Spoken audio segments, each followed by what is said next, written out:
दोस्तों, ये कहानी है एक ऐसे पैरासाइट की जो कि लोगों के कान के जरिए दिमाग के अंदर घुसकर उनके पूरे ब्रेन पर काबू कर लेता है। अब वो पैरासाइट इंसानों को काबू करके उनसे क्या क्या करवाएगा, चलिए देखते हैं इस पूरी कहानी में। तो कहानी की शुरुआत में हम कई सारे पैरासाइट और अजीबोगरीब क्रिएचर्स को देखते हैं जो कि गंदे समुद्र से बाहर आकर अब शहर की तरफ बढ़ने लगते हैं। इसके बाद हम एक हस्बैंड और वाइफ को देखते हैं जो कि आराम से सो रहे थे, लेकिन तभी एक पैरासाइट यहाँ आकर उस आदमी के कान के अंदर घुस जाता है। थोड़ी देर के लिए वो आदमी काफी तड़पता है, लेकिन फिर वो शांत हो जाता है। अब इसके बाद हम एक लड़के शिंची को देखते हैं जो कि आराम से गाने सुन रहा था।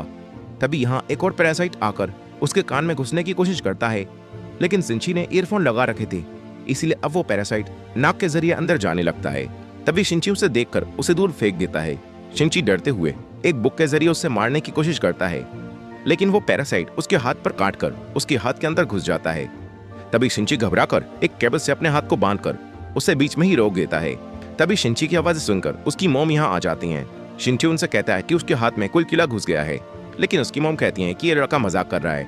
वो शिंची के पास आकर उसके एक हाथ से उसका दूसरा हाथ छुड़ा देती हैं और फिर देखती हैं तो यहाँ उन्हें कोई भी कीड़ा नहीं दिखता। उन्हें लगता है कि शिंची अभी से ही सत्या गया है। शिंची भी चौंक जाता है कि आखिर वो कीड़ा कहाँ गायब हो गया। अब तभी उसकी मॉम वही गाना सुनती हैं जो शिंची सुन रहा था। फिर उसकी मॉम शिंची से कहती हैं कि इस तरह के गाने मत सुना कर, तभी तेरे को ऐसे वहम होने लगे हैं। अब ये कहकर उसकी मॉम यहाँ से चली जाती हैं। शिंची सोचता है कि वो कीड़ा आखिर कहाँ गायब हो गया।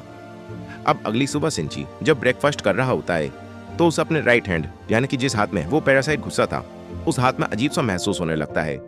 फिर हम उसी आदमी को देखते हैं जिसके अंदर पैरासाइट घुस गया था। वो आदमी अब अजीब सा बिहेव कर रहा